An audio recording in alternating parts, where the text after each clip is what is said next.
Hi, this is Dick Clark. You know, I got thinking there isn't any way I'm going to be able to ramble about the past 20 years of my life in and around rock and roll and get it done in any reasonable length of time. Too much has happened. I have so many great memories I'd like to share with you, but one of the things people ask me most frequently is who made their first appearance on television on one of the shows you've produced. And I'd like to share some of those memories with you. Keep in mind that when American Bandstand started back in Philadelphia days in 1952, all the big stars came by. Four Aces, Eddie Fisher, Georgie Gibbs, Patty Page, Don Cornell, Johnny Ray. Rock and roll? Well, Alan Freed hadn't broken that on the world yet. I remember Bill Haley and the Saddlemen. He later decided that the Comets was a little more appropriate. On another day, many years later, I had a request from these gentlemen to see if I could dredge up an old kinescope of their first American Bandstand television appearance. It was November of 1957, as I recall, they came to Philadelphia, complete with crew cuts and smiles and eager young faces to promote a record. Matter of fact, they had a different name in those days, Tom and Jerry. That was the first network television appearance of a couple of fellows named Simon and Garfunkel. Now, when we started the Saturday night Dick Clark show in New York, the network people thought it'd be a great idea if an older, established star introduced the newcomers. So we got Johnny Ray to introduce a girl singer. Her father, as a matter of fact, picked her songs. He's the fellow who picked Who's Sorry Now because it was a favorite of his. Johnny Ray introduced her. Connie Francis.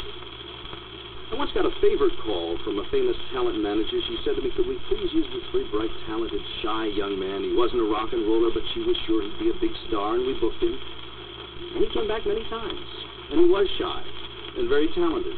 And he's still a giant. He made his first appearance on the bandstand. Johnny Mathis. Somebody else said to me, got a kid we found on a doorstep in Philadelphia. Wait till you see him. He looks like a cross between Elvis Presley and Ricky Nelson. We put him on television and we developed a very special close-up shot to accentuate his sensuous good looks. We called it the Fabian shot. You know something? They're still taking Fabian shots of Donny Osmond and Mick Jagger and Paul McCartney and Elvis Cooper. Now, this fella didn't really want to do our show, but his manager was and still is a very close personal friend of mine, and I asked him for a favor.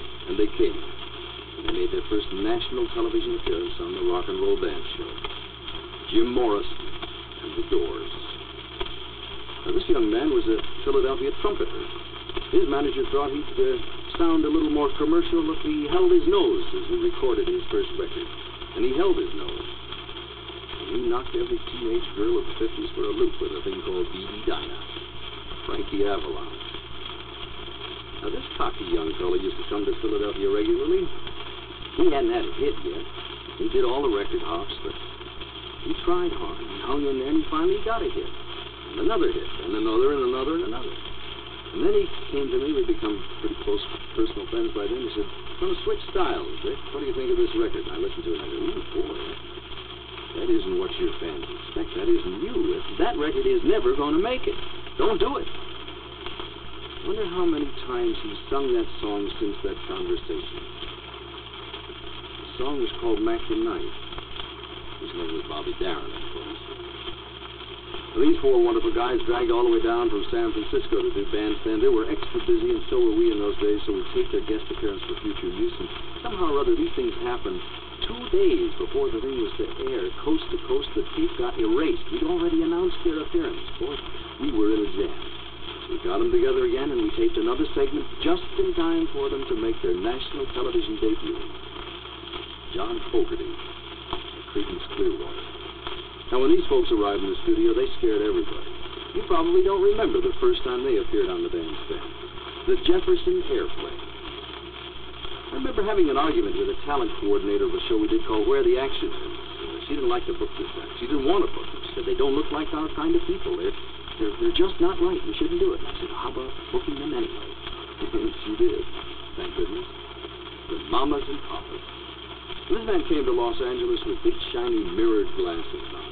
He'd never appeared on television before, and I must tell you the truth, I think he was nervous. He had a mystique about him. I remember that day he came by. That was Isaac Hayes. I saw these kids first at a reception given by a friend of mine who used to sing with a singing group. A friend told me they were great. And when they appeared on the American Bandstand for the first time, the audience went crazy. The friend's name was Diana Ross, and she was the first to ask us to present the Jackson 5. Hey, sometime when we have a little more time, I'd like to tell you about some of the other first appearances by people like old Bobby Rydell, Chubby Checker, Dionne Warwick, The Fifth Dimension, Brad, Loggins and Messina, Melanie the Guess Who, Paul Revere and the Raiders, Fats Domino, Little Richard, Chuck Berry, David Cassidy, James Brown, Neil Diamond, many more. You know, we've presented over 8,000 individual performances on American Bandstand alone, not to mention a dozen other shows in the past 20 years. And I guess the answer to who made their first appearance on one of your shows would be answered easier by listing the folks who haven't. The fact of the matter is there have been a lot of folks who've been with us